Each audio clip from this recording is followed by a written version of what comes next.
Le mystère de l'homme. Qu'est-ce que l'homme? Qu'est-ce que l'homme? Pour comprendre qui est l'homme, il est nécessaire de comprendre le mystère de l'iniquité. Le mystère de l'iniquité, mais aussi le mystère de l'amour de Dieu révélé au travers du Christ.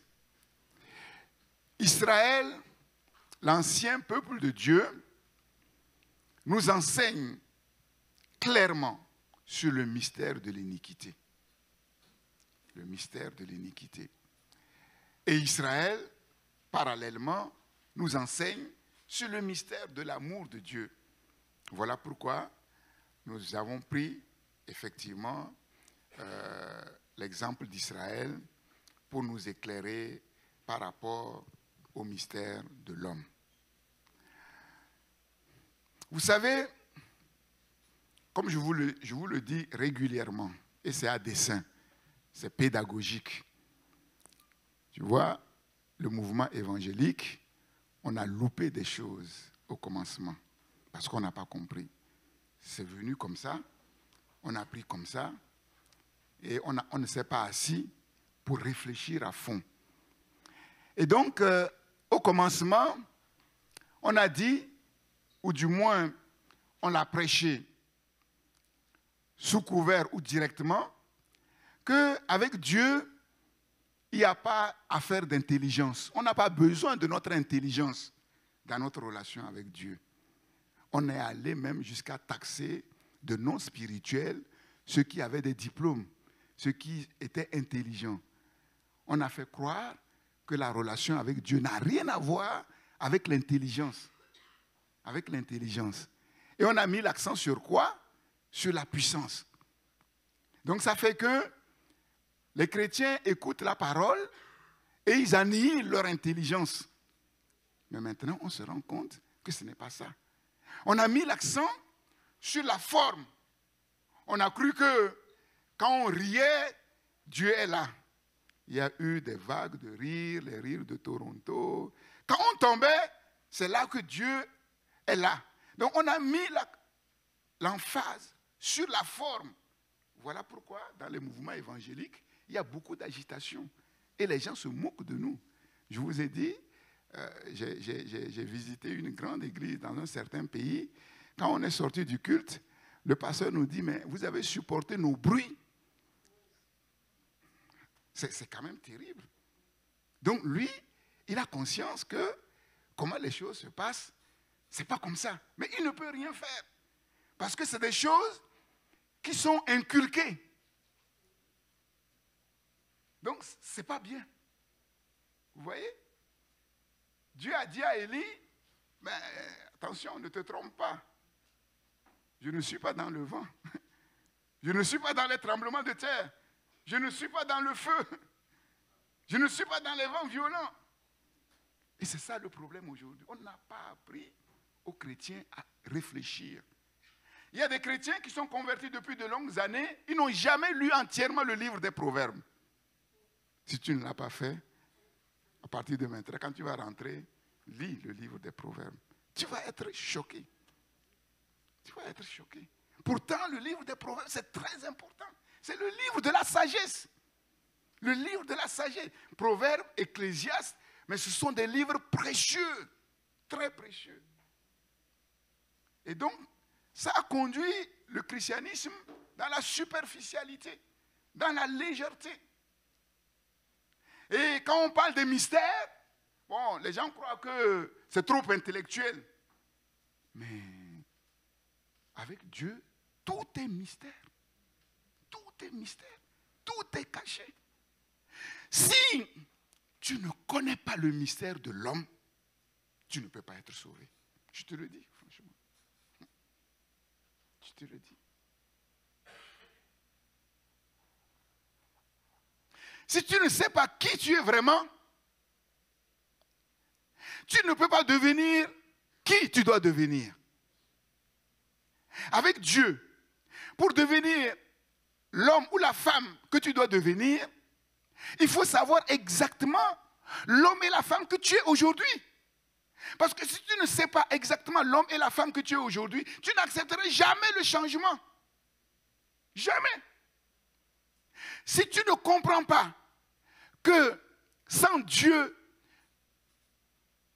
tu es tenu par l'iniquité, tu es corrompu, ton cœur est mauvais, tortueux, jamais tu n'accepteras le changement. Ce n'est pas possible. Tu ne peux pas. Tu n'accepteras pas. Voilà pourquoi Jésus dit, celui à qui on a beaucoup pardonné, aime beaucoup. Celui à qui on a beaucoup pardonné, aime beaucoup. Jésus n'est pas en train de dire qu'il y en a qui font tellement de fautes qu'ils ont besoin de beaucoup de pardon, mais Jésus est en train de dire que beaucoup n'ont pas conscience qu'ils font beaucoup de fautes. Et à cause de ça, leur repentance est superficielle et ils ne permettent pas à Dieu d'agir en profondeur. C'est sérieux. C'est sérieux. Il n'est pas possible que Dieu puisse accomplir son œuvre en profondeur si l'être humain ne comprend pas que son cœur est mauvais, tortueux, que son caractère est mauvais, tortueux. Nous allons le voir. L'être humain est prompt à juger son prochain, mais il ne se juge pas lui-même. Ou du moins, quand il se juge avec tendresse, avec affection. Il juge durement les autres. Et lui, quand il se juge, si tout le monde était comme moi, ça irait mieux. Comme je le dis toujours, nous tous, nous le disons. Mais ça va, rien ne change. C'est ça qui est terrible.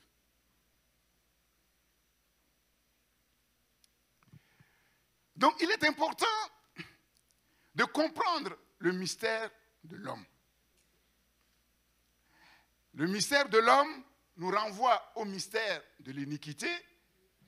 Comment se fait-il qu'il y a un si grand décalage entre ce que Dieu dit de l'homme et ce que l'homme vit sur la terre? C'est le mystère de l'iniquité. Et en même temps, le mystère de l'homme nous parle du mystère de l'amour de Dieu. Et ces deux mystères sont révélés pleinement et clairement dans la vie d'Israël. Donc, premièrement, pour vous rafraîchir la mémoire, premièrement, nous avons vu que Israël était une bâtarde abandonnée à elle-même, gisant dans son sang, sur le point de mourir, et le Dieu vivant et vrai, Yahweh, va avoir pitié d'elle, va venir à son secours, faire alliance avec Israël. Et Israël devint l'épouse de l'Éternel dans l'ancienne alliance. C'est le mystère de l'amour de Dieu. Dieu a aimé cette petite fille bâtarde, abandonnée, chétive, en train de mourir. Dieu l'a aimée et a décidé de faire d'Israël son épouse. Et comme Dieu est infiniment riche, Dieu va couvrir cette épouse de toutes ses richesses. Deuxième point, la réponse d'Israël, de l'épouse à l'époux, incompréhensible. L'incompréhensible comportement d'Israël à l'égard de Dieu. C'est le mystère de l'iniquité. C'est la folie de l'iniquité. Et troisièmement, l'engrenage de la folle conduite d'Israël. L'iniquité n'a pas de frein. Parce que l'iniquité se serait accrue, l'amour du plus grand nombre se refroidira. Et quatrièmement, c'est sur ce point que nous sommes, le jugement de Dieu a fini par tomber sur Israël. Et comme je l'ai dit en conclusion du message dernier, Dieu connaissait parfaitement le cœur d'Israël. Et Dieu va agir avec précision sur tous les points de faiblesse. Quelle faiblesse de cœur, vous vous souvenez? Quelle faiblesse de cœur. Et comment Dieu va-t-il agir? Mais profondément, afin de guérir Israël. Et même le jugement et le châtiment d'Israël, nous verrons, est empreint de l'amour de Dieu. Comment Dieu va-t-il agir pour guérir Israël? 2 points. Premièrement, Dieu va agir pour diminuer les richesses que Dieu a données à Israël. Et nous savons que la source des problèmes d'Israël, c'est toutes les richesses que Dieu lui a données. La gloire que Dieu lui a donnée. La supériorité que Dieu lui a donnée sur toutes les nations. Ézéchiel, chapitre 16, verset 37, Dieu va dire, « Et voici, j'ai étendu ma main contre toi. J'ai diminué la part que je t'avais assignée. » Donc Dieu a fait quelque chose. Dieu va ôter quelque chose de conséquent dans tout ce que l'Éternel a donné à Israël. Parce que Israël n'a pas su s'en servir correctement, convenablement. Au lieu que ce soit une source de bénédiction pour Israël et pour les nations, c'est devenu une source de malédiction. Dieu donne avec gloire, avec richesse. Dieu n'est ni pauvre, Dieu n'est pas avare. Et quand Dieu donne, il donne mais abondamment, richement, comme on voit, comme on a vu par rapport à Israël. Mais Dieu donne avec la notice. Dieu donne avec la notice. Dieu donne le mariage, mais avec la notice du mariage. C'est bien de se marier, mais c'est encore mieux d'être heureux dans son mariage. Et pour être heureux dans son mariage, il y a la notice dans la Bible. Et si on laisse la notice de côté, on peut entrer dans le mariage et le mariage va devenir un cauchemar. Dieu donne, mais avec la notice. Mais Dieu peut reprendre ce qu'il a donné. Si on laisse la notice de côté et on fait n'importe quoi avec ce que Dieu a donné, Dieu reprend. Dieu reprend. Et c'est ce qu'il a fait vis-à-vis d'Israël. Et comment, de quelle manière Dieu reprend? De 2 manières. Premièrement, par un jugement. Dieu peut reprendre par un jugement, par un châtiment. C'est ce que nous voyons dans Jérémie 17, 4. Jérémie dit à Israël, « Tu perdras par ta faute l'héritage que je t'avais donné. » Tu perdras par ta faute l'héritage que je t'avais donné. On peut sous-entendre, par notre faute, nous pouvons passer à côté de l'héritage que Dieu a préparé pour nous. Tu perdras par ta faute l'héritage que je t'avais donné. Je t'asservirai à ton ennemi dans un pays que tu ne connais pas. Car vous avez allumé le feu de ma colère et il brûlera toujours. Jérémie 17, 4. Et si vous lisez le contexte, c'est l'idolâtrie. Le feu qu'ils ont allumé, le feu de la colère de Dieu qu'ils ont animé, c'est leur idolâtrie. Quand Dieu donne pour un but. Dieu ne fait rien pour rien. Dieu donne pour un but. Et quand Dieu ôte, quand Dieu diminue, il a une raison de le faire. Deuxièmement, Dieu peut reprendre, on pourrait dire, momentanément, par une épreuve. Dieu peut reprendre, et c'est une épreuve pour savoir quelles sont nos motivations. Pourquoi nous cherchons Dieu? Est-ce que nous cherchons Dieu parce que nous savons que Dieu nous aime et c'est par amour que nous rentrons en relation avec Dieu, ou bien parce que Dieu est riche et que nous cherchons son secours, son aide et ses richesses? Au travers de l'épreuve, Dieu peut ôter momentanément. Mais quand Dieu ôte au travers de l'épreuve momentanément, et si nous réussissons à cette épreuve, à la fin, Dieu donne infiniment plus. C'est ce que nous voyons dans la vie de Job. Job, l'homme le plus éminent, l'homme le plus riche de son époque, le plus respecté, subitement, Dieu a permis que tout lui soit ôté. Et qu'est-ce que Job a dit? L'Éternel a donné, l'Éternel a ôté. Que le nom de l'Éternel soit béni. Combien de chrétiens peuvent dire ça dans pareille situation? Combien? C'est ça.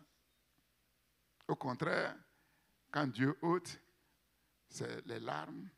Je ne comprends pas. C'est qu'est-ce qui se passe? Dieu ne m'aime plus. C'est ça. L'épreuve de la foi. Est-ce que nous croyons que c'est Dieu qui a tout donné? Si nous croyons que c'est Dieu qui a tout donné, et si c'est Dieu qui a tout donné vient ôter tout, est-ce que nous croyons qu'il peut encore tout donner? Si nous ne croyons pas, ben, il y a un problème. Déjà, croyons-nous que tout ce que nous sommes, tout ce que nous avons, c'est Dieu qui a donné? Est-ce que nous le croyons vraiment? Maintenant, si c'est Dieu qui a donné, moi je t'ai donné une voiture, puis je reviens, je dis non, j'ai besoin de la voiture. Alors, est-ce que je peux l'utiliser? Est-ce que tu vas me dire non? Tu ne peux pas. Si tu dis non, là ça devient autre chose. C'est ça.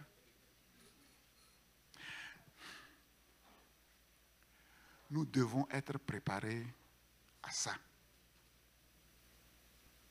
C'est facile de l'écouter comme ça. C'est facile de le dire. Mais le vivre, si on n'a pas réfléchi avant, si on ne s'est pas préparé, c'est autre chose. C'est autre chose. Nous devons être préparés à notre propre mort. C'est difficile, mais pour moi, ce n'est pas difficile. Moi, je suis prêt, moi, je suis préparé. Et nous devons être préparés à la mort de tous ceux qui nous sont chers. Sinon, on est des insensés. On est comme des païens. On est comme des païens. Mais quand on dit ça, des chrétiens tremblent. Ils ont l'impression que le pasteur est en train de leur dire que demain, Dieu va leur enlever leur enfant, Dieu va leur enlever leur mari. Mais ce n'est pas ce que je dis. Mais tu dois être prêt. De toute façon, tes enfants vont mourir, mes enfants vont mourir un jour. Ton mari va mourir, ta femme va mourir. Tu le sais. Mais pourquoi tu fais comme si tu ne le sais pas? C'est insensé. Il vaut mieux se préparer. Il vaut mieux se préparer. Et se préparer, c'est quoi? C'est de dire, Seigneur, moi je te fais entièrement confiance. Tu es le Dieu de vérité. Tu donnes. Tu n'ôtes pas. Et si tu ôtes, c'est pour une raison. Et c'est cette raison que je veux comprendre. Et si je comprends cette raison, je dirais comme Job. Job a tout perdu. Là, on n'est pas en train de dire que Job a perdu un dixième. Non, tout perdu. Et il était sur le point de mourir. Et regardez les paroles qu'il a dites. L'Éternel a donné, l'Éternel a ôté, que le nom de l'Éternel soit béni. En tout cela, Job ne pécha point et n'attribua rien d'injuste à Dieu. Job 1, verset 21 à 22. Mais est-ce que nous avons la même foi que Job? Ah, bon, le premier mot là, c'est ça le problème. C'est pour ça que Dieu revient toujours.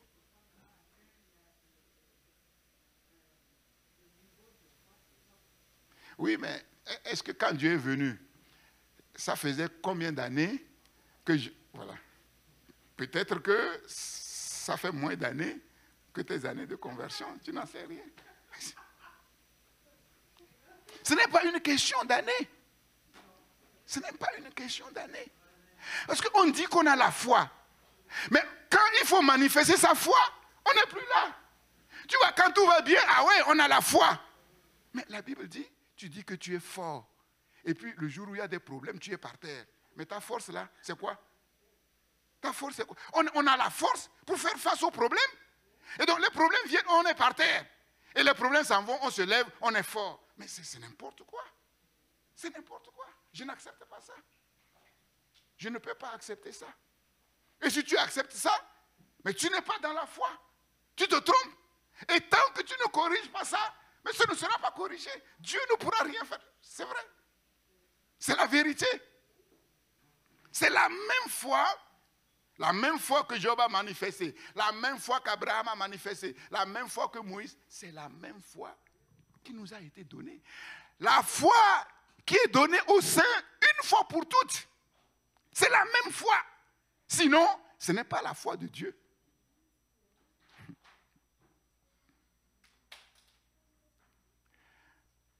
Le frère qui nous a accueillis au Togo, ceux qui m'ont accompagné, ont vu que Dieu l'a béni, mais richement, de manière impressionnante.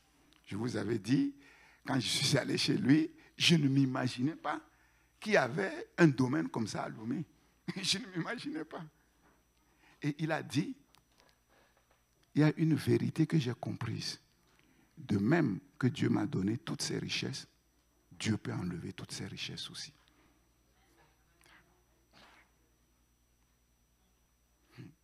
C'est ça. Et c'est ça qui nous amène à avoir la crainte respectueuse de Dieu. La crainte respectueuse de Dieu. Donc Dieu va agir pour guérir le cœur malade d'Israël, de son épouse. Dieu va agir d'abord sur ce qui a été la source de tous les problèmes, les richesses que Israël n'a pas bien gérées pour diminuer ses richesses. Deuxièmement, Dieu va agir en humiliant totalement et profondément Israël. Parce que les richesses que Dieu a données à Israël, les dons précieux que Dieu a donnés à Israël, ont fait d'Israël une femme arrogante. Israël est devenu arrogant. Arrogant. Regardez comment il méprise les Samaritains. Méprise, on va voir. Pourtant, Samarie, c'est sa sœur. Méprise. Israël est devenu arrogant à cause de ses richesses. Et si Dieu ne travaille pas à fond dans ton cœur, Dieu te couvre de richesses, tu seras arrogant.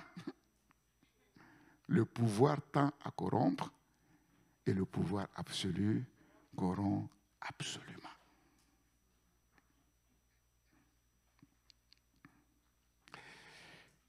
Le plus terrible, c'est que ce sont les amants d'Israël qui vont se retourner contre Israël. Et je vous ai dit que si nous pouvons être bien avec des gens, si nous pouvons entretenir de bonnes relations avec des gens, parfois on se trompe. On se dit qu'ils sont gentils avec nous. On se dit, on est gentil avec eux, voilà pourquoi on a de bonnes relations. Mais personne, ou très peu, se dit, c'est une grâce que Dieu nous a donnée. Le fait qu'on s'entende, c'est une grâce. Les amants d'Israël, avec qui Israël s'entendait bien, avec qui Israël était dans les alliances, comment se fait-il que ce sont ces amants-là qui vont se retourner contre Israël pour les tuer, pour les traiter, mais terriblement?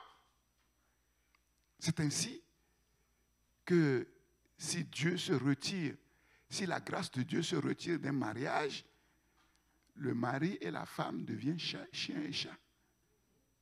Le mari, moi je vous dis, moi j'ai vu dans mon bureau, j'ai assis deux femmes mariées.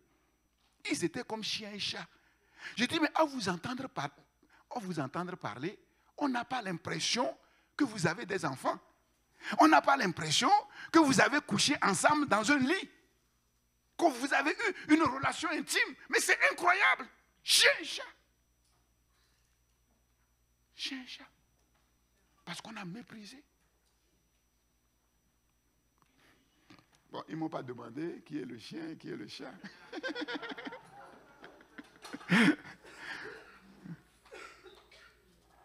Giscard d'Estaing et Sékou Touré.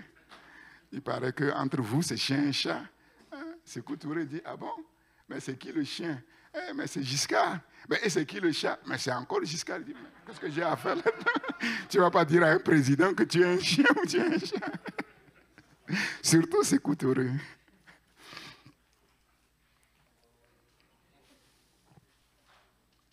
Donc, vous comprenez? Quand on ne comprend pas que tout est grâce. Et quand on méprise les grâces de Dieu, ça devient compliqué. Compliqué. Personne, à part les enfants de Dieu qui réfléchissent, dans le monde, personne ne pense que, malgré toutes les bêtises et les folies que le monde fait pour détruire son monde, personne ne pense que si ce monde existe encore, et s'il y a encore dans ce monde quelque chose de bien, c'est la grâce universelle. Personne. Jusqu'au jour où tout sera détruit. Tout sera détruit. Qu'on le croit ou qu'on ne le croit pas, ça ne changera rien. Un jour viendra, le jugement tombera, tout sera détruit. Donc, ce n'est pas essentiellement, d'abord, après les choses que Dieu nous donne, que nous devons courir, c'est après la grâce de Dieu, pour nous sécuriser bien dans la grâce de Dieu. Et quand on est bien sécurisé dans la grâce de Dieu, ce que la grâce de Dieu nous donne, nous saurons le garder. Sinon, cette même grâce qui donne, cette même grâce peut ôter. Ses amants sont devenus ses ennemis. Et Dieu dit, dans le verset 37, Ézéchiel 16, « Je t'ai livré à la volonté de tes ennemis. » Et on voit comment les ennemis d'Israël l'ont traité durement, durement, durement. Et c'est là où nous voyons toute la tragédie de l'idolâtrie. Toute la tragédie de l'idolâtrie. C'est-à-dire quoi? L'offre, les belles promesses des idoles, toutes les offres aussi alléchantes, toutes les belles promesses aussi alléchantes que le monde peut te faire, le monde n'a aucun pouvoir pour les tenir. Les idoles disent, si tu fais ce qu'on te dit, tu seras plus heureux. On va sécuriser ta vie. Et la plus grande des idoles, c'est qui? C'est Satan. La plus grande des idoles, c'est Satan lui-même. Et quelle offre Satan a faite aux hommes pour les séduire? Dieu a dit, vous pouvez manger de tous les arbres des jardins, mais quant aux fruits de l'arbre de la connaissance du bien et du mal, vous n'en mangerez pas, parce que le jour où vous allez manger, certainement vous mourrez. Et qu'est-ce que le diable a dit à Ève? Non! Dieu était menteur. Dieu ment. Mais Dieu, il sait que le jour où vous allez manger, vos yeux s'ouvriront.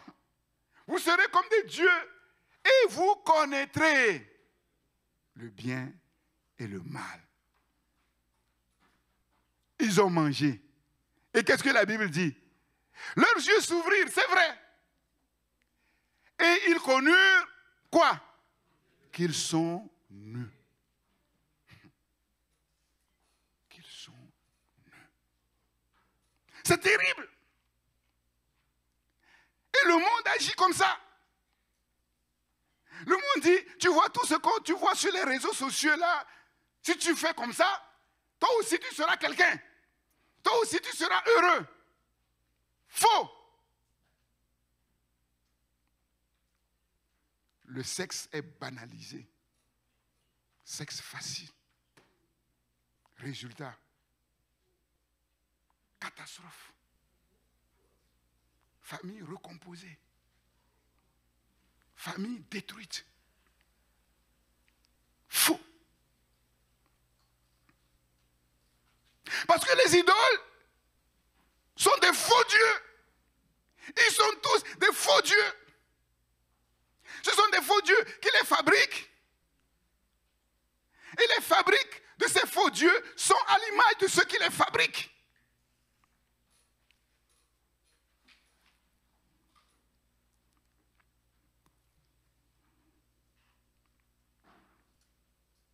Les sorciers vont te dire, on te fait un talisman et tu seras protégé. Tu ne craindras rien. Même si les gens veulent te tuer, ils n'arriveront pas. Mais ces mêmes sorciers, ils sont morts. Ils n'ont pas pu sécuriser leur vie. Tu seras heureux. Les 10 heures de bonne aventure. Tu vas gagner au loto. Mais il te soutire quelques 100 euros. Mais si c'est ça, pourquoi il se fatigue? Il n'a qu'à jouer lui-même au loto. Mais on ne réfléchit pas. On ne réfléchit pas. Et les gens se font avoir. Lisons Ézéchiel 16, verset 35. Ézéchiel 16, verset 35. On va voir le jugement de Dieu qui est manifesté. Ézéchiel 16, verset 35. C'est pourquoi, prostituée, écoute la parole de l'Éternel. Ainsi parle le Seigneur l'Éternel. Parce que tes trésors ont été dissipés. Et comment il les a dissipés, Israël? En les distribuant à ses amants. Et que ta nudité a été découverte dans tes prostitutions avec tes amants et avec toutes tes abominables idoles et à cause du sang de tes enfants que tu leur as donné. Voici, je rassemblerai tous tes amants avec lesquels tu te plaisais. Tout ce que tu as aimé et tout ce que tu as haï, je les rassemblerai de toutes parts contre toi. Je leur découvrirai ta nudité et ils verront toute ta nudité. Je te jugerai comme on juge les femmes adultères et celles qui répandent le sang. Et je ferai de toi une victime sanglante, de la fureur et de la jalousie. Je te livrerai entre leurs mains. Ils abattront tes maisons de prostitution et détruiront tes hauts lieux. Ils te dépouilleront de tes vêtements, prendront ta magnifique parure et te laisseront nu, entièrement nu. Ils amèneront la foule contre toi. Ils te rapideront et te perceront à coups d'épée. Ils brûleront tes maisons par le feu et ils feront justice de toi. Aux yeux d'une multitude de femmes, je ferai cesser ainsi ta débauche et tu ne donneras plus de salaire. J'assouvirai ma colère contre toi et tu ne seras plus l'objet de ma jalousie. Je m'apaiserai, je ne serai plus irrité. Donc quand on regarde l'histoire d'Israël, vraiment est marquée par des tragédies. Des tragédies. Mais on ne comprend pas. Le jugement de Dieu est tombé. Le jugement de Dieu est tombé.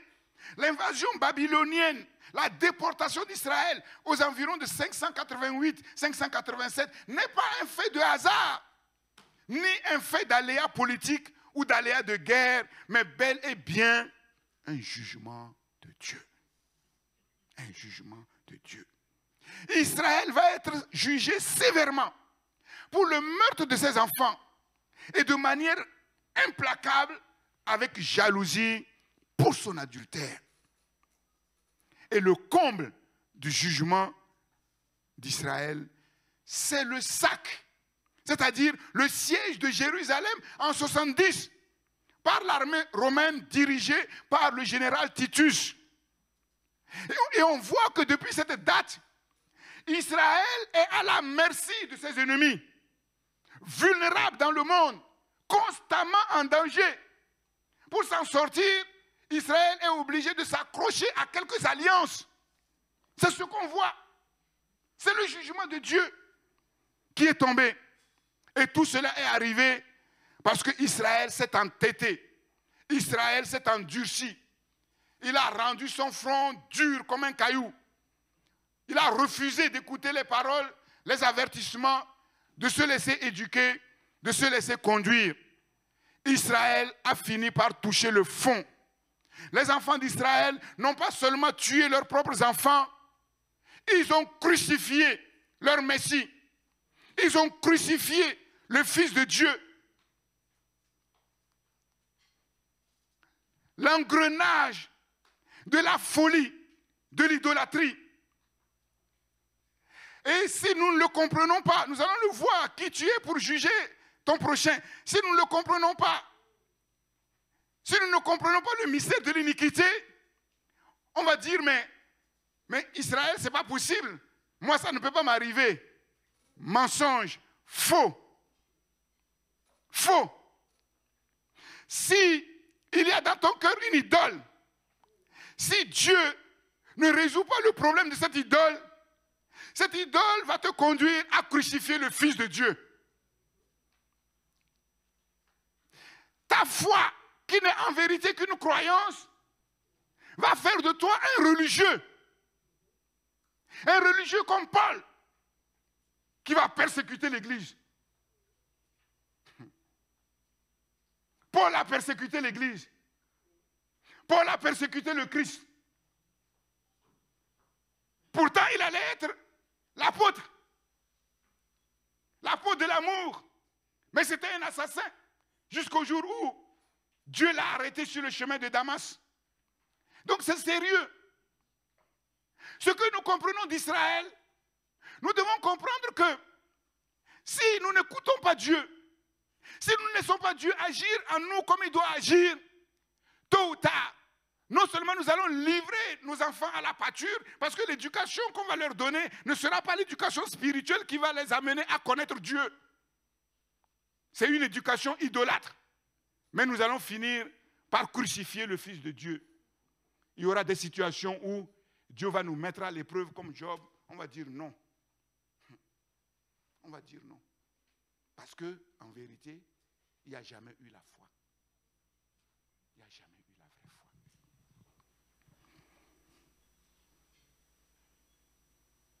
L'an 70, destruction du temple. Jérusalem saccagée, rasée, brûlée.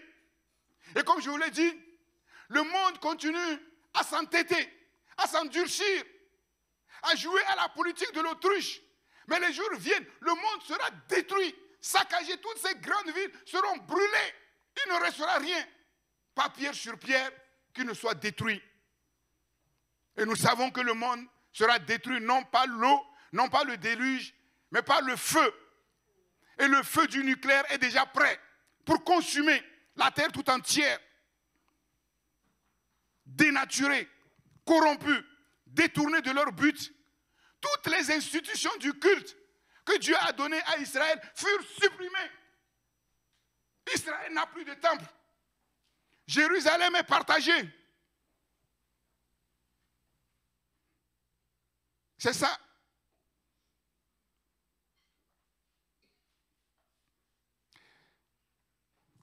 Le châtiment d'Israël, sous trois formes, correspondant aux trois fautes graves, l'adultère, le meurtre et le fait qu'ils ont suscité la colère de Dieu.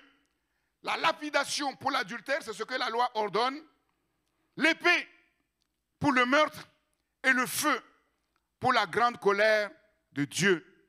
Israël va être dépossédé, humilié. Dépossédé, humilié, Israël subit exactement le même sort que Canaan, que Dieu leur a donné de conquérir. Dieu remet Israël à sa place, au même niveau que les nations et même plus bas. Israël est allé jusqu'au bout de l'abomination. Israël n'est pas devenu simplement une prostituée, Israël était la maîtresse prostituée. Israël n'est pas devenu seulement un assassin, Israël est devenu le maître assassin puisqu'ils ont torturé, tué le juste, le Fils de Dieu. Pourtant, Jésus les a avertis. Dans son dialogue avec les enfants d'Israël, qui disaient, oui, nous sommes fils d'Abraham, Jésus dit, non, vous vous trompez. Vous croyez que vous êtes fils d'Abraham parce que vous êtes né physiquement d'Abraham. Vous croyez que vous êtes chrétien, enfant de Dieu parce qu'on vous a baptisé. Non, ce n'est pas ça. Jésus va essayer de les raisonner, de les amener à la vérité. Ils ont dit niet. Et à la fin, Jésus va dire, mais pourquoi ne comprenez-vous pas mon langage? Si toi et moi, on n'est pas dans la foi. Si on n'a pas la même foi, on ne peut pas se comprendre. On ne peut pas. C'est ça qui est terrible. Si ce n'est pas la foi de Dieu qui est dans ton cœur et la même foi de Dieu qui est dans mon cœur, on ne peut pas se comprendre. Quand Dieu dit, si quelqu'un veut venir après moi, qui renonce à lui-même, qui se charge de sa croix et me suive, celui qui a la foi le comprend tout de suite. Mais celui qui n'a pas la foi, il raisonne. Non, ce n'est pas possible. Comment je peux renoncer à moi-même? Comment? Mais celui qui a la foi, il comprend. Parce que la foi, dans la foi, il y a l'intelligence pour comprendre ce que Dieu dit. Ce n'est pas la foi que nous comprenons que le monde a été fait par la parole de Dieu et que rien de ce qui existe n'a été fait par les choses visibles. Celui qui a la foi comprend. Voilà pourquoi on a du mal, parfois, avec certaines personnes qui se disent chrétiens. On n'a pas la même foi. Et si on n'a pas la même foi, on ne peut pas comprendre les choses de la même manière. C'est sérieux. Jésus dit, mais pourquoi ne comprenez-vous pas mon langage? Parce que vous ne pouvez écouter ma parole. Et pourquoi ils ne peuvent écouter sa parole? Parce que vous avez pour père le diable et vous voulez accomplir les désirs de votre père. Mais c'est quand même fort. Il a été meurtrier dès le commencement. Il ne se tient pas dans la vérité parce qu'il n'y a pas de vérité en lui. Car il est le menteur et le père du mensonge. Jean 8, 43, 44. Donc ici, qu'est-ce qui fait la séparation? C'est quoi la ligne de séparation entre les enfants de Dieu et les enfants du diable? C'est quoi? Elle s'appelle comment, cette ligne de séparation? La vérité. La vérité. La vérité. Voilà pourquoi nous devons comprendre le mystère de la vérité. Le mystère de Dieu. Le tout, ce n'est pas de dire, moi j'ai la foi, mais est-ce que cette foi est vraie? Est-ce que Dieu dit que ta foi là, elle est vraie?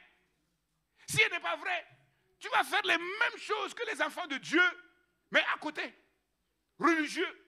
Et à la fin, tu vas crucifier le Christ. À cause de toi, le nom du Christ sera blasphémé dans le monde. C'est ça.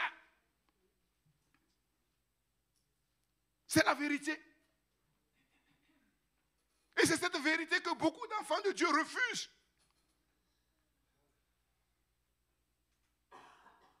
C'est après cette vérité, bien-aimé, que je cours. C'est cette vérité que je cherche depuis 33 ans. Dans les jeûnes, dans les prières. Parce que j'ai compris que c'est ça qui est la base de mon salut. Si tout ce que je fais, tout ce que je dis n'est pas fondé sur la vérité, je me trompe et je m'illusionne. Vous connaîtrez la vérité et la vérité vous affranchira.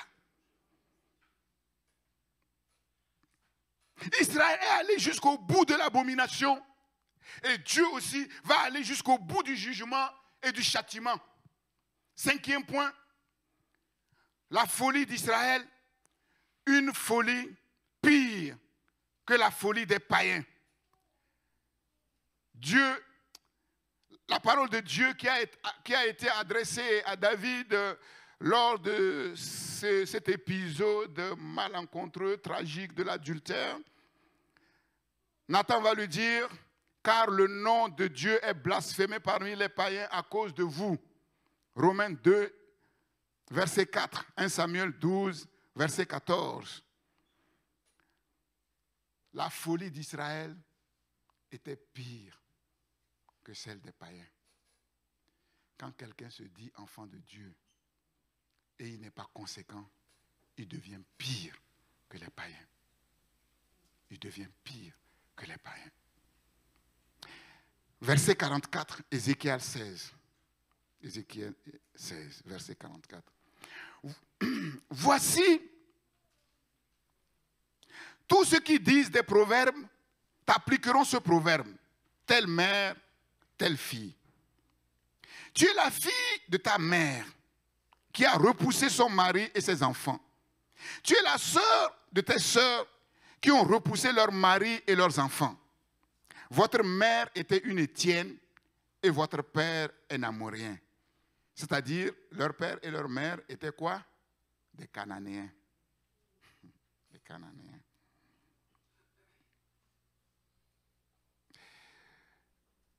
Ta grande sœur qui demeure à ta gauche, c'est Samarie. Donc Israël méprisait sa grande sœur. Samarie avec ses filles.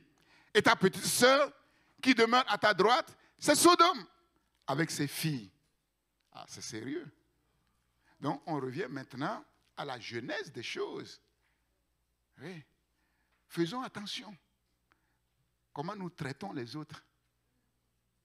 Si on suit l'arbre généalogique, tu vas trouver que c'est ta sœur que tu es en train de maudire sans même savoir. C'est ça. Parce que tu crois que tu détiens les secrets de Dieu et que l'autre, combien de prières, surtout en Afrique, on entend, prie pour envoyer le feu. Hein? Vous avez une église, les gens habitent à côté de vous. Vous faites du bruit, ça les incommode. Ils viennent vous dire, faites moins de bruit, on va prier, Dieu va envoyer le feu sur vous. Attends. Quel esprit?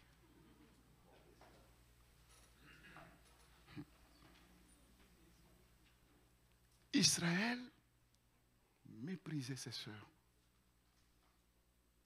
Tu n'as pas seulement marché dans leur voie, commis les mêmes abominations, entre parenthèses.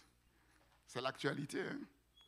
C'est là où il faut bien comprendre l'histoire pour savoir comment juger la situation actuelle. Et c'est très complexe. C'est très complexe. On pourrait dire Israël privilégié, oui, mais ce sont ses frères. Et pourquoi Israël est dans cette situation? Nous le savons. Parce qu'Israël est devenu infidèle. Et c'est le jugement de Dieu.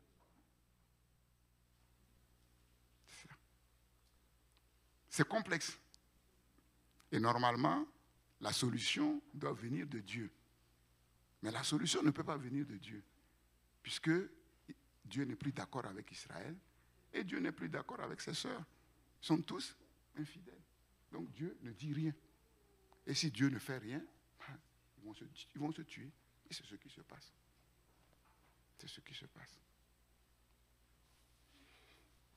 Jusqu'à ce que le châtiment aille jusqu'au bout. Nous savons qu'il y a un jour où ce sera tellement chaud, finalement Israël va finalement prendre conscience qu'ils ont tué leur Messie. Et c'est ça, c'est cette vérité qui sera la source de leur salut. Mais d'ici là, ils vont souffrir. Ils vont souffrir. Si nous souffrons et nous refusons de chercher la vérité et de trouver la vérité, Dieu ne fera rien. Je vous ai dit, Dieu ne fera rien. Jésus peut pleurer avec nous comme il a pleuré sur Jérusalem, mais il ne fera rien après Jérusalem a été détruite. C'est ça.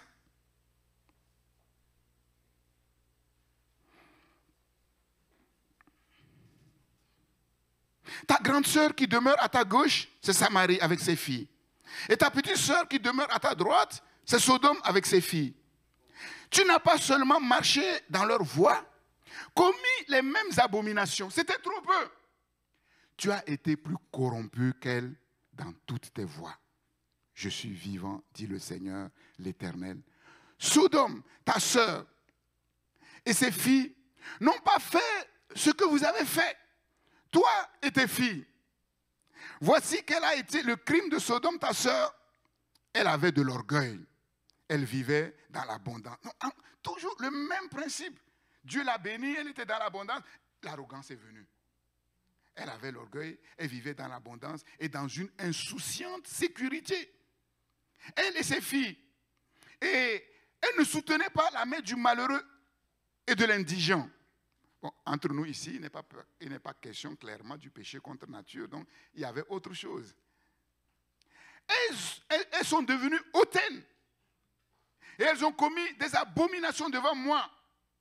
Vous vous souvenez, l'envoyé de Dieu qui est venu à Sodome, les gens ont voulu se battre avec lui. C'est quand même terrible. C'est quand même terrible. Et les envoyés de Dieu ont dû faire rentrer l'autre tout de suite, rapidement, et leur frapper d'aveuglement. Sinon, ils voulaient se battre avec Dieu. Elles sont devenues hautaines. Elles ont commis des abominations devant moi. Je les ai fait disparaître. Quand j'ai vu cela, Sodome a été rasé par le feu. Samarie n'a pas commis la moitié de tes péchés. Tes abominations ont été plus nombreuses que les siennes. Et tu as justifié tes sœurs par toutes les abominations que tu as faites. Toi qui condamnais tes sœurs, supporte maintenant ton opprobre à cause de tes péchés par lesquels tu t'es rendu plus abominable qu'elles et qui les font paraître plus justes que toi. Sois confuse et supporte ton opprobre puisque tu as justifié tes sœurs. En fait, quand nous critiquons quelqu'un, quand nous jugeons négativement quelqu'un, nous sommes pires que la personne. Je vais vous expliquer pourquoi à la fin.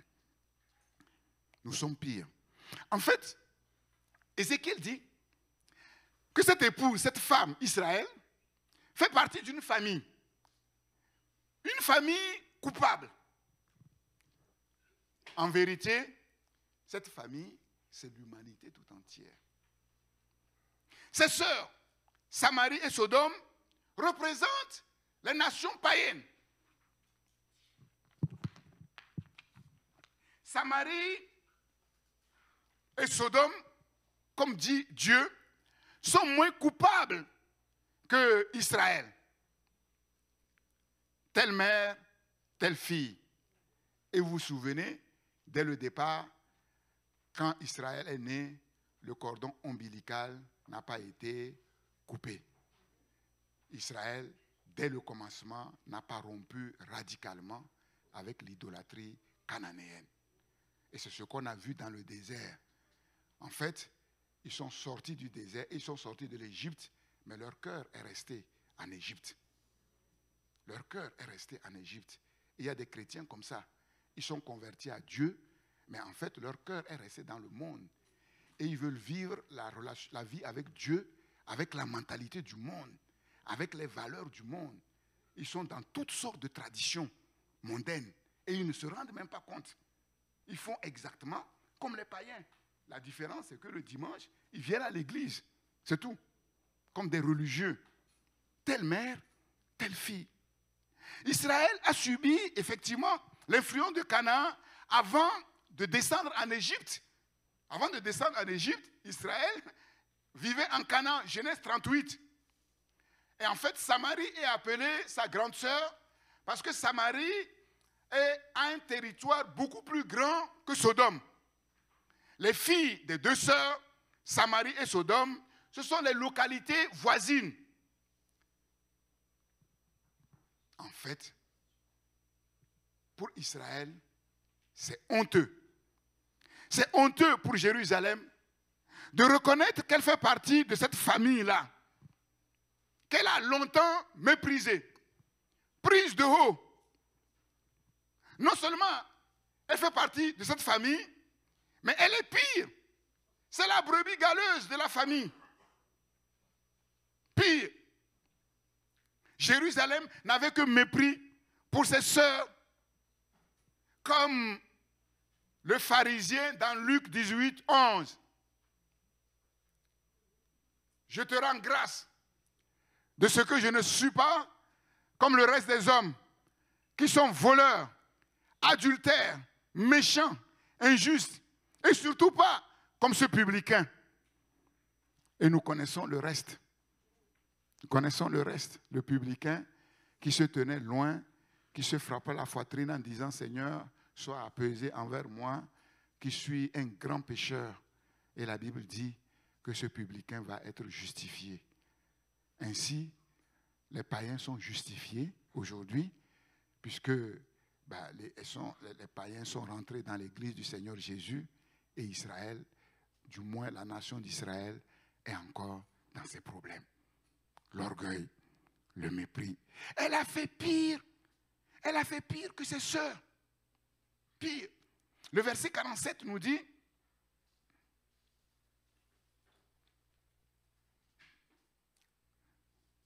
tu n'as pas seulement marché dans leurs voies, commis les mêmes abominations, c'était trop peu, tu as été corrompu.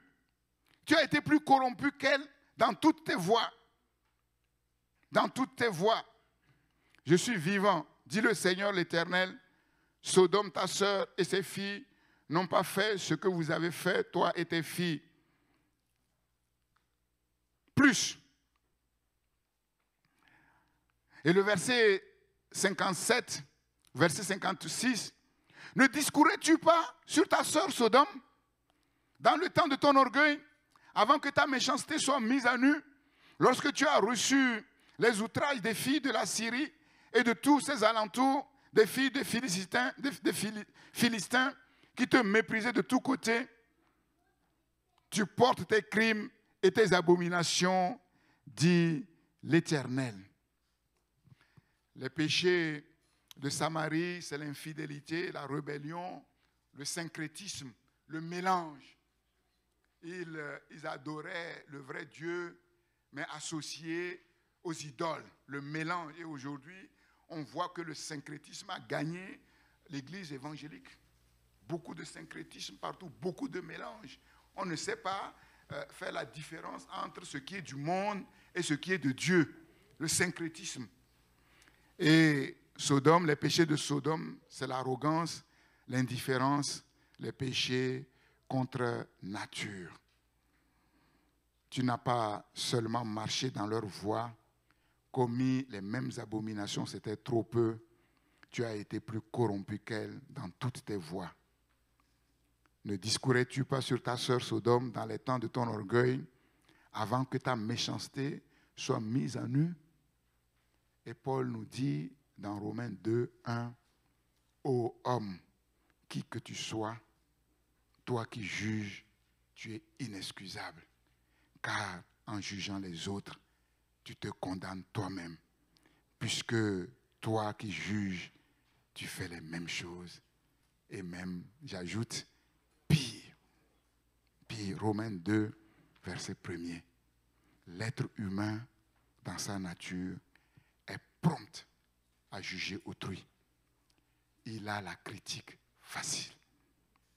Il ne sait pas se juger lui-même. Il est aveuglé par son propre orgueil.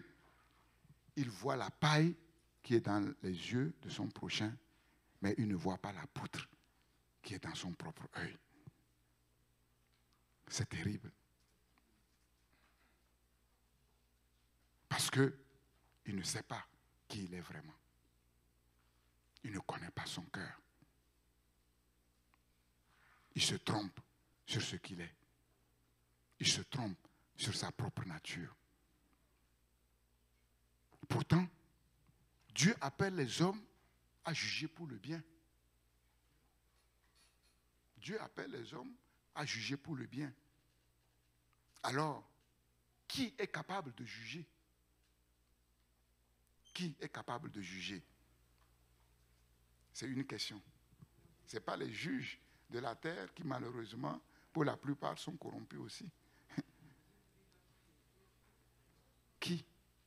Qui va juger? Qui va juger? Les hommes spirituels. Galates, chapitre 6. Les hommes spirituels. Il n'y a que ceux qui sont spirituels qui peuvent juger. Galates, chapitre 6, verset 1er. Frères et sœurs, si un homme vient à être surpris en faute, vous qui êtes spirituels, redressez-le, mais avec un esprit de douceur. Prends garde à toi-même, de peur que tu ne sois aussi tenté. Portez les fardeaux les uns les autres et vous accomplirez ainsi la loi du Christ. Si quelqu'un pense être quelque chose, quoi qu'il ne soit rien, il s'abuse lui-même. Que chacun examine ses propres œuvres et alors il aura sujet de se glorifier pour lui seul et non par rapport à autrui, car chacun portera sa propre charge. Il n'y a que les hommes spirituels qui marchent par l'esprit, qui connaissent les principes de la parole, qui connaissent les vérités de la parole, qui sont qualifiés pour juger. Je vais vous lire dans la version PV, parole vivante. C'est beaucoup plus explicite. Parole vivante.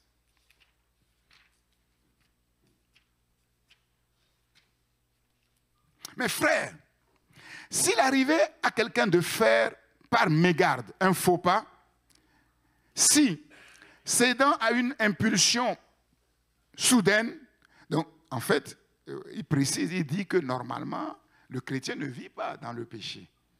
Donc quand le chrétien tombe, en fait, c'est qu'il a été surpris. Tu vois, péché involontaire. Il tombait dans quelque faute et que vous venez à le découvrir, agissez à son égard en homme spirituel. Sous la conduite de l'esprit, ramenez-le avec affection et douceur dans le droit chemin, en évitant tout sentiment de supériorité. Ne faites pas comme si vous ne péchez jamais. Malheureusement, les chrétiens charnels, c'est comme ça qu'ils font. Ah, vous avez vu?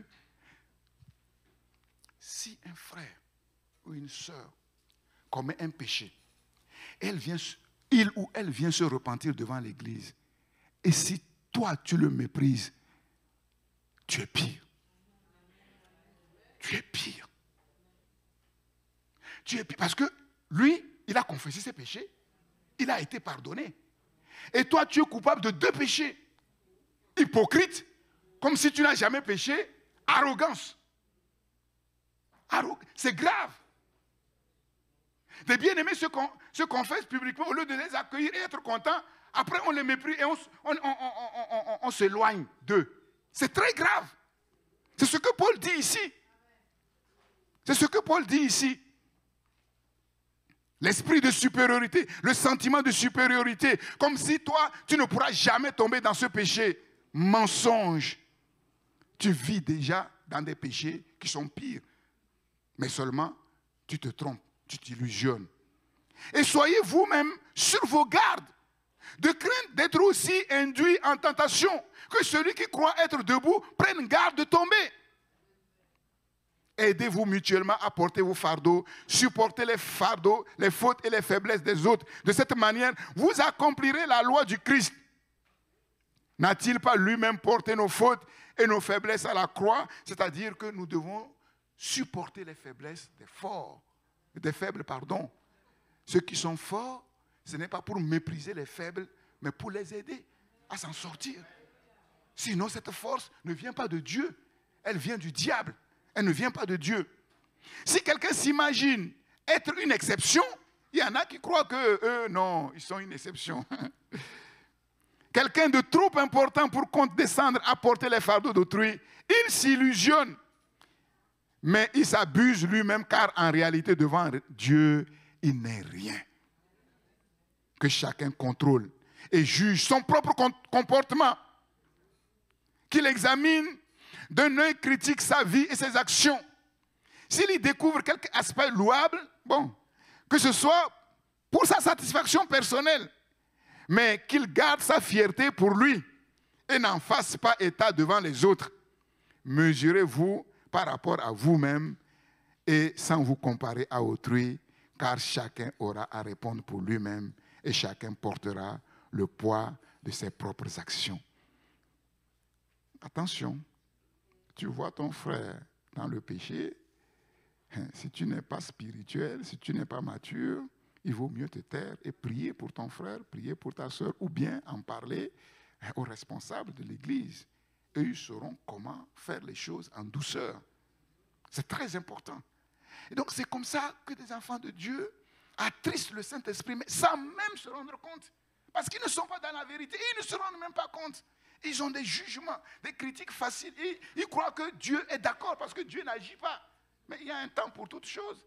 Il y a un temps où Dieu va amener toute action, toute parole en jugement. Le temps n'est pas encore arrivé. C'est tout. Il n'y a que les hommes spirituels.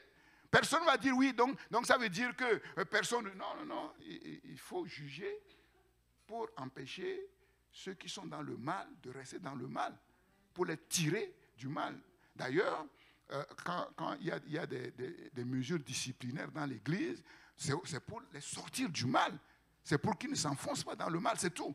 Ce n'est pas pour dire que, voilà, les autres sont parfaits. Non, ce n'est pas ça. Deuxièmement, quels sont ceux qui sont qualifiés pour juger? Donc j'ai dit les hommes spirituels. Deuxièmement, ceux qui sont qualifiés, ce sont ceux qui ont la sagesse de Dieu. C'est-à-dire ceux qui sont parvenus à la maturité spirituelle, les hommes faits. Hébreux chapitre 5.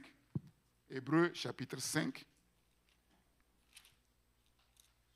verset 11. Nous avons beaucoup à dire là-dessus et des choses difficiles à expliquer parce que vous êtes devenus lents à comprendre. Vous, en effet, qui depuis longtemps devriez être des maîtres, vous avez encore besoin qu'on vous enseigne les principes élémentaires des oracles de Dieu. Donc, il est question des oracles, c'est-à-dire les mystères de Dieu, les mystères cachés de Dieu. Vous en êtes venus à avoir besoin de lait et non d'une nourriture spirituelle. Or, quiconque est au lait n'a pas l'expérience de la parole de justice, car il est un enfant. Il y a des chrétiens, ils sont convertis depuis de longues dates. Ils sont toujours au lait. Quand on veut les amener en profondeur, c'est trop dur. Il faut leur dire simplement, oui, Dieu t'aime, oui, fais confiance en Dieu, Dieu va te protéger. Mais ce n'est pas ça. Devant l'épreuve, comment tu vas faire? Le lait, toujours il réclame le lait. Or, quiconque est au lait n'a pas l'expérience de la parole de justice, car il est un enfant. Mais la nourriture solide est pour les hommes faits, c'est-à-dire accomplis, matures, pour ceux dont le jugement est exercé par l'usage à discerner ce qui est bien et ce qui est mal. On apprend à discerner ce qui est bien et ce qui est mal. PV, parole vivante, plus explicite.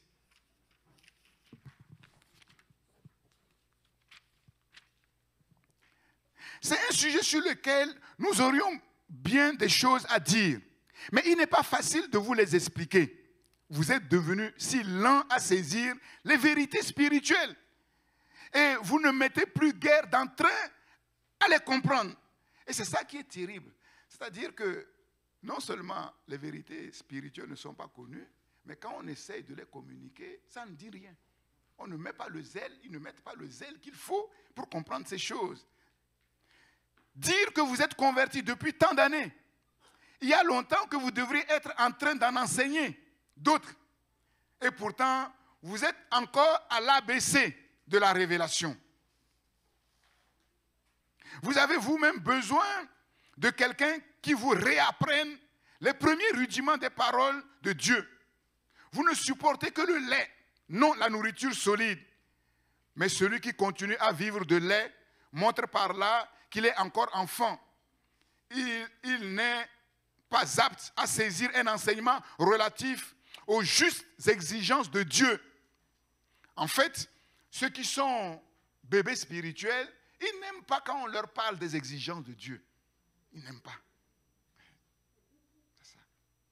Ils veulent qu'on dise, fais de l'Éternel tes délices et il te donnera ce que ton cœur désire. Et ils ne retiennent que, Dieu me donnera ce que mon cœur désire. La première partie là, non, ça ne les intéresse pas. C'est ça, bébé spirituel. Bébé spirituel. Si tu ne respectes pas les conditions, il n'y aura rien. Et pendant longtemps, dans les églises évangéliques, les chrétiens n'aiment pas entendre quand on parle des exigences de Dieu. Pourtant, on sait très bien que partout où on va, il y a des exigences. Sur le lieu de travail, il y a des exigences. Tu fais une formation, il y a des exigences. Même dans ta propre maison, il y a des règles. La maison n'est pas une hôtellerie, on rentre, on sort n'importe comment. Il y a des règles, il y a des exigences. Mais comme je l'ai dit, on ne comprend pas pourquoi ce que les chrétiens acceptent dans le monde, mais avec Dieu, ils n'acceptent pas. Ils n'acceptent pas. Ils ne veulent pas entendre parler des exigences de Dieu. Porter sa croix, non, ça ne les intéresse pas.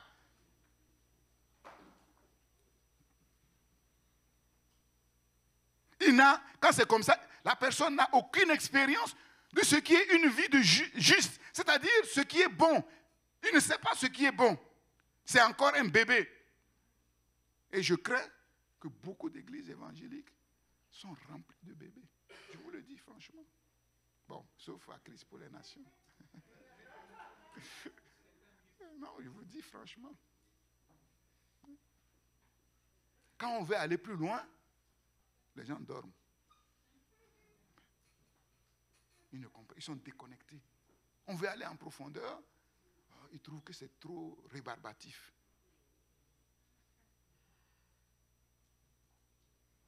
Tu es en terminale et tu veux qu'on t'enseigne les leçons de la sixième. Mais ce n'est pas possible. Tu refuses de grandir, mais Dieu ne peut rien faire. Non enseignable, Dieu ne peut rien faire. Mon peuple périt parce qu'il lui manque la connaissance. Les adultes, par contre, ceux qui ont atteint une certaine maturité spirituelle, prennent de la nourriture solide. Ils ont exercé leurs facultés et ont ainsi acquis, par l'expérience, un sens moral affiné qui leur permet de distinguer ce qui est bien de ce qui est mal. C'est ça. Celui qui a mis en pratique la parole de Dieu et au travers de la parole de Dieu, il a appris à discerner ce qui est bien et ce qui est mal. C'est eux qui peuvent juger pour aider à aller de l'avant. Parce qu'eux-mêmes, ils l'ont expérimenté, ils l'ont appliqué à leur vie et ils ont vu que ça marche. Ils ont vu que c'est juste, que Dieu approuve, que c'est conforme à la volonté de Dieu.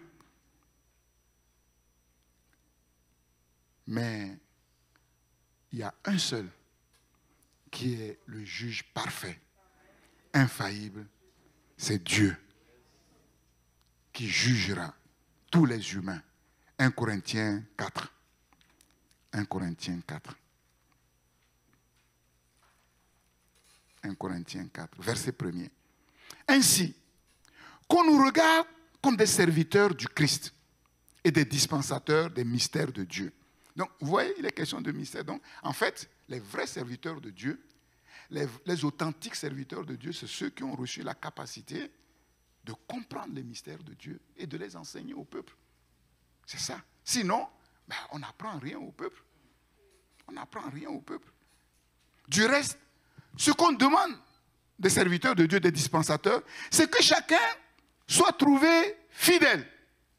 Donc, vous voyez, donc Paul prend maintenant le contre-pied du jugement selon le monde. Tu vois, sur la terre, on va dire, un bon serviteur de Dieu, c'est quelqu'un qui a une grande église. Mais tu ne sais pas comment il a rempli son église. Paul dit, ce qu'on attend des serviteurs de Dieu, c'est d'être trouvé fidèle. Si Dieu t'a confié 10 brebis, sois fidèle pour paître convenablement ces 10 brebis. Et tu auras ta récompense. Ne fais pas comme si tu as appelé à avoir 1000 brebis. Bon, déjà, je vous ai expliqué comment un homme peut faire plus que Jésus. Voilà.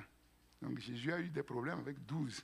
Maintenant, on est devenu tellement sage, tellement intelligent, qu'on peut impacter 1000 personnes, 10 000 personnes. Pendant longtemps, on l'a cru. Mais quand on va à fond dans la parole de Dieu, mais on se rend compte que c'est faux. Je vous dis franchement, c'est faux. Ça, on ne peut que travailler en surface. On est obligé de déléguer. Déjà, même quand c'est les pasteurs eux-mêmes qui prennent la formation en main, c'est compliqué. Moi, je vois les 12, j'ai 12 avec moi que je forme. Je vois combien c'est compliqué. Donc, si on délègue, mais c'est encore plus compliqué. C'est encore plus. Et ça, on ne l'a pas compris. On ne l'a pas compris. Paul dit, ce qu'on demande aux serviteurs de Dieu, c'est d'être fidèle. C'est Paul qui a fondé l'église de Corinthe. L'église de Corinthe ne dépassait pas les 70 personnes. Le grand apôtre Paul, c'est le chef du charisme, charismatique à 100%. Regardez combien du mal il a eu avec cette petite église de Corinthe. Combien? Critiqué. Les gens disaient, non, nous, on ne reconnaît pas Paul. Il y en a, c'est Apollos. Nous, c'est Pierre. Il y en a, non, ni Pierre, ni Apollos. Non, nous, on va directement, c'est Jésus. Nous, on a les hommes, les autres sont des hommes. Mais terrible. 70 personnes. Que le grand charismatique a eu du mal. A eu du mal. Pour moi, il dit, il m'importe fort peu d'être jugé par vous ou par un tribunal humain. Donc, Paul n'est pas devenu arrogant. Il va expliquer pourquoi. Je ne me juge pas non plus moi-même, car je ne me sens coupable de rien. Ah bon? Donc tu es parfait? Non, c'est pas ça, il faut écouter la... Mais ce n'est pas pour cela que je suis justifié. Ce n'est pas parce que je suis convaincu que tout va bien, que tout va bien. Je ne suis pas Dieu. Mon cœur n'est pas Dieu. Il y a des chrétiens, dès qu'ils sont convaincus de quelque chose, vous ne pouvez pas les faire dévier. Hein? C'est la vérité. Paul dit, ce n'est pas parce que je ne me sens coupable de rien que devant Dieu, je suis juste. Car Dieu seul est le juge infaillible, le juge parfait. Celui qui me juge, c'est le Seigneur. C'est pourquoi ne jugez de rien, c'est-à-dire condamner quoi en fait, avant le temps, jusqu'à ce que vienne le Seigneur qui mettra en lumière ce qui est caché dans les ténèbres. Là après, chacun va rentrer chez soi. Ce que tu vas faire dans les ténèbres là, dans ta chambre seule là, c'est toi qui sais. Et Dieu, personne ne sait. Voilà. Tu viens à l'église, tu es assis avec ta femme, comme si tout allait bien. Je ne dis pas que tout ne va pas bien. Mais quand vous rentrez à la maison, ce qui se passe, il n'y a que Dieu qui sait, il n'y a que vous qui savez. Le pasteur ne le sait pas. Les chrétiens de l'église ne le savent pas non plus. Ne jugez de rien avant le temps. Dieu mettra en lumière ce qui est caché dans les ténèbres et qui manifestera les desseins des cœurs. Alors, chacun recevra de Dieu la louange qui lui sera due. Je termine en lisant dans la version QN. Il faut que ce soit limpide et clair. QN dit, en ce qui nous concerne, Apollos et moi, qu'on nous considère donc comme de simples serviteurs du Christ, des intendants chargés de gérer des vérités cachées et les plans secrets de Dieu. Or, en fin de compte, que demande-t-on à des intendants? N'est-ce pas d'accomplir fidèlement la tâche qui leur a été assignée et de se montrer dignes par leur gérance honnête et désintéressée de la confiance dont ils sont l'objet? L'avons-nous été? Personnellement, que m'importe votre jugement à cet égard? Que me font les critiques de ceux qui me passent au crible? Comme je vous ai dit, il était critiqué, même par l'église de Corinthe, il était méprisé par ses propres enfants spirituels. Que me font les critiques de ceux qui me passent au crible? Tous ces verdicts émanant d'instances purement humaines me laissent indifférent. D'ailleurs, je me garderai moi-même de mettre un avis là-dessus. Ma propre opinion sur ce point ne signifie rien, car bien que ma conscience ne me reproche rien et que je ne me sente coupable d'aucune infidélité, ce n'est pas pour cela que je serai déclaré juste. Le seul qui ait le droit de porter un jugement sur moi en cette matière, c'est le Seigneur. C'est pourquoi il vaut mieux vous abstenir de juger de façon hâtive et prématurée un serviteur de Dieu. Attendez que le Seigneur revienne. Il mettra en lumière tout ce qui se cachait dans les ténèbres et dévoilera les mobiles véritables de nos actions et les desseins secrets des cœurs. Alors, chacun recevra du Seigneur l'approbation qui lui revient. Donc, tout cela doit nous faire trembler. Doit nous faire trembler. Parce que c'est vraiment sérieux. Ce n'est pas parce que je crois que je suis dans la volonté de Dieu que je le suis. Ce n'est pas parce que je crois que je suis un bon chrétien que j'ai la foi que je le suis. Ça, c'est mon jugement. Ça, c'est mon jugement. Mais le maître, quel est son jugement? Et tant que le maître n'a rien dit, je n'ai pas le droit ni de me juger, ni de juger mon prochain en bien ou en mal. Et quand je dois juger, je dois m'assurer que j'ai la capacité de juger, parce que j'ai appris à discerner par la mise en pratique de la parole ce qui est bien et ce qui n'est pas bien. Parce que j'ai acquis la sagesse de Dieu, parce que j'ai acquis la maturité de Dieu. Et même si j'ai acquis la maturité de Dieu, je dois juger avec sagesse, avec douceur, pas avec arrogance, comme si moi j'étais parfait. Que le Seigneur nous aide à comprendre ces vérités profondes, pour régler nos vies, non pas ce que nous croyons dans nos pensées, mais ce que la parole de Dieu dit en vérité, pour éviter de nous illusionner. Et quand nous nous illusionnons et que nous nous entêtons, nous tuons notre conscience. Et notre conscience ne nous reproche rien. Et c'est dans ça que Israël est tombé et on voit les conséquences tragiques. Donc, si je dois résumer, en fait, l'homme spirituel, la femme spirituelle, c'est celui qui est constamment dans le tremblement, qui dit, je fais tout pour plaire à Dieu, mais il n'y a que Dieu seul qui sait si je lui plais encore ou pas. Voilà. Mais moi, ce que je dois faire tous les jours, c'est de tout faire ce qui est de mon possible pour plaire à Dieu en comptant sur la grâce de Dieu. Que le nom du Seigneur soit béni. Seigneur, aide-nous, Seigneur. C'est avec crainte et tremblement que je parle, Seigneur. Comme Paul. Nous sommes tous embarqués dans la même barque. C'est vrai, tu as donné à tes serviteurs des dons pour comprendre tes mystères et pour enseigner ton peuple et pour l'aider à discerner entre ce qui est bien et ce qui est mal, pour le conduire dans la voie du bien. Mais personne n'est à l'abri de la chute. Et quand un frère ou une sœur tombe, nous devons le reprendre avec douceur, pas avec arrogance. Personne n'a le droit de juger et de condamner. Celui qui juge et qui condamne fait pire. Seigneur, mais nous devons porter les fardeaux les uns les autres et nous aider les uns les autres vraiment à comprendre les mystères de Dieu et à bâtir notre vie sur la vérité, Seigneur. Père, encore une fois, merci pour cette révélation, pour la révélation de ces mystères cachés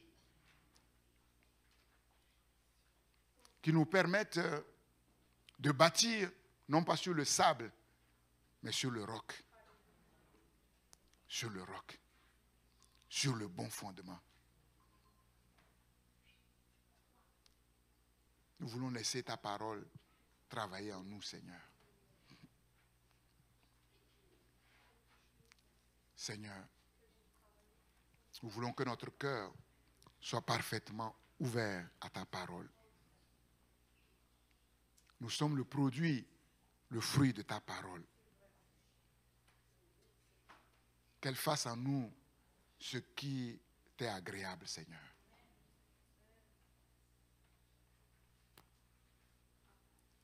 Garde ton peuple de la critique facile, des jugements hâtifs, sans aucun fondement. Même ceux qui sont spirituels doivent le faire avec douceur. Même ceux qui sont sages, mûrs, matures, doivent le faire avec humilité, Seigneur. Et ceux qui ne le sont pas, il vaut mieux qu'ils se taisent. Sinon, ils se condamnent doublement devant toi, sans même se rendre compte, Seigneur. Père, pardonne toutes ces critiques, ces jugements. Pardonne à ton peuple, Seigneur. Tire ton peuple vers la maturité. Que ton peuple laisse de côté le lait spirituel pour chercher la nourriture solide, Seigneur. Pour ne pas rester dans les mêmes choses après plusieurs années de conversion, tourner en rond toujours dans les mêmes choses, Seigneur. Dans les ABC de la révélation. La révélation est comme cette lumière qui va croissant jusqu'au zénith, un peu comme le soleil qui se lève. Au début, sa lumière n'est pas forte, ça monte, ça monte, ça monte, et quand il est au zénith, la lumière est forte. Ainsi sont ceux qui marchent avec toi, ils grandissent dans la révélation jusqu'à ce qu'ils atteignent, Seigneur, le sommet de la révélation, où ils deviennent, comme Abraham et les autres, des hommes faits. Père, je te prie qu'il en soit ainsi pour ton peuple, non seulement ici à Montreuil, mais en France, partout dans le monde, Seigneur, et que les églises ne soient pas remplies de bébés spirituels plus que de disciples et d'adultes, Seigneur. Ce qui n'est pas un témoignage favorable. Père, oui, nous te prions, Seigneur, afin que par ta grâce, Seigneur, nous ne soyons pas de ceux à cause desquels ton nom est blasphémé, Seigneur, sur la terre, à cause d'un mauvais comportement, à cause d'un manque de discernement, Seigneur. Oui, faire pire que les gens du monde, Seigneur, oh Dieu. Garde-nous, Seigneur. Oh Dieu, garde-nous, Seigneur. Nous t'en supplions, Seigneur, oh Dieu, Nous ne sommes pas meilleurs que les autres, Seigneur. Ô Dieu de gloire, Israël avait cru qu'il était au-dessus des autres. Il n'a pas pris garde. Il est tombé dans l'orgueil, dans l'arrogance, sans même se rendre compte. Il a méprisé les avertissements. Il a rejeté ton éducation. Et nous voyons les résultats. Aujourd'hui, Israël est à la merci de ses ennemis. Pour tenir, il est obligé de compter sur les alliances, Seigneur. Alors qu'à Canaan, personne ne l'a aidé à conquérir ces nations qui étaient plus fortes que lui, Seigneur. Dieu de gloire, nous réclamons ta miséricorde, Seigneur, sur Israël. Seigneur, le Messie vient des Juifs, Seigneur. Même si Israël est tombé, c'est au travers d'Israël que le Messie est venu. Et nous te prions de te souvenir des serments que tu as faits avec leur Père, qui par ta grâce ont marché fidèlement et avec intégrité devant ta face pour secourir Israël, pour sauver Israël. Nous réclamons la paix de Jérusalem et nous te prions, Seigneur, de secourir toutes les nations qui sont en guerre, Seigneur. Ô Dieu de gloire, oui, qui ne continuent pas à se déchirer mutuellement. D'un côté comme de l'autre, tu ne trouves pas ton compte, Seigneur, ô Dieu. Et à cause de cela, oui, tu laisses les hommes se déchirer entre eux. Personne ne reconnaît que c'est par ta grâce, Seigneur, qu'ils sont. Et c'est par ta grâce que la paix peut être trouvée. Oui, les hommes gagnent les guerres, mais jamais la paix durable, Seigneur. Car Jésus seul est le prince de la paix. Ô Dieu, secours-nous, Seigneur. Oui, nous te prions vraiment pour l'impact spirituel de ta parole, Seigneur, dans nos cœurs, Seigneur, ô Dieu. Oui, nous voulons vraiment, oui, prendre conscience de qui nous sommes vraiment sans toi, afin de laisser la parole de Dieu agir, nous transformer, de vouloir être changés radicalement, Seigneur, et de laisser ta parole faire son travail, afin que nous puissions devenir la personne, oui, que tu veux que nous soyons, et d'accomplir l'œuvre que tu veux que nous accomplissions à la gloire de ton nom, pour notre propre bien et pour le bien de ceux qui nous écoutent, Seigneur. C'est d'abord pour notre propre salut. Seigneur, à toi revient la gloire, la puissance et l'honneur pour ces choses merveilleuses que tu nous donnes dans ta grâce et dans ta miséricorde. Bénis tout un chacun. Bénis, Seigneur, cette semaine. Oui, si quelqu'un s'est laissé séduire par les mensonges de l'ennemi, délivre-le au nom de Jésus-Christ. Oui, que ta grâce repose sur nous avec abondance, comme nous espérons en toi, et fais multiplier tes faveurs à ton peuple. Au nom de Jésus-Christ, nous avons prié. Amen. Amen. Merci, Seigneur.